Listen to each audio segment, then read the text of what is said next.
designer, Brett Goethe, comes up with a design based on meetings between myself, the costume designer, Joni Sackett, him himself, the director Leslie Sharper. We have concept meetings talking about sort of visual concepts and the feel of the show. And then Brett comes up with design drawings, which then I take and make practical, make them safe, engineer them, and do my own drafting, and then we go from there and build from that. I basically use a program called AutoCAD, which is really for like architectural and higher level stuff, but comes in handy for theater. That's where I draw all of the build drawings. All the design drawings come to me as hand sketches. So I take those, translate them into something that's on the computer. My background is theater, not engineering, so I don't get into calculations and stuff like that. It's a lot of experience with materials and how they work. I usually design things a lot safer than they probably need to be because they take a lot of abuse on stage.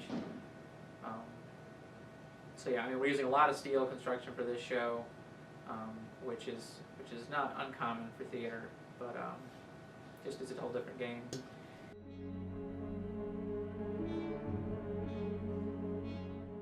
Yeah, I mean, you can't make it so big that no one can lift it, and you can't make it so big that it can't fit out of the building and onto our elevator and onto a truck. So it's got to come apart. See, I mean, you can't weld all the steel together. I got to bolt some of it or wait to connect it till we get to the space. So yeah, it plays a big factor in how we design it.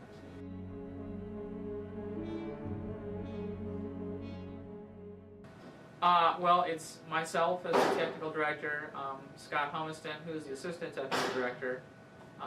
We're basically do a lot of the construction, and then we will have work nights where volunteers will come in.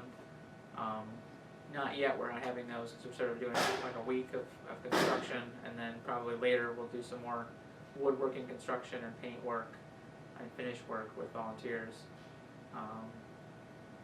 We have one painter, Becky Bulig, which we hire her for the entire season, and she comes in and paints a lot of stuff. Does mostly like the finish artistic painting. But yeah, she comes in. So we'll build the show, and then probably sometime a couple weeks before the show opens, we'll have her bring her in for a week or two, and she'll do all the painting. Excellent.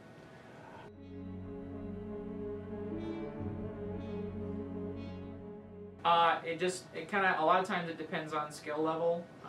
Unfortunately on this show there's a lot of, like I said, steel work, which is sort of, it takes a high level of skill to deal with welding and cutting and drilling. But just kind of if they've come in before, and depending on what I've seen them do and what they say they can do, that's kind of how I decide.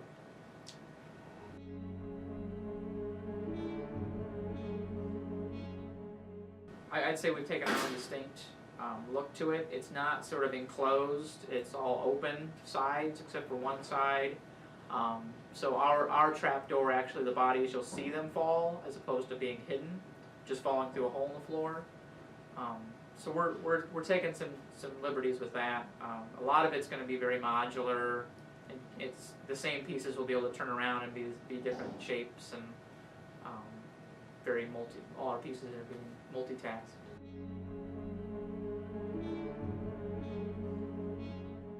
It is, especially this one where it's not a cube that's enclosed. So the person actually for this one has to fall 7 feet above the stage floor, down a chute, into a hole in our regular stage floor, into our trap room.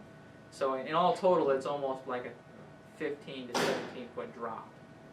You go down a chute for most of it, about 10 feet of it, and then the last of it you drop onto like a crash pad and foam and stuff.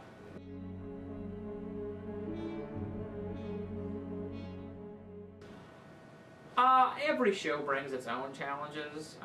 I wouldn't say it's the most challenging.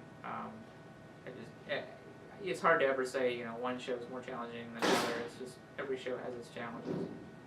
It's going to be cool.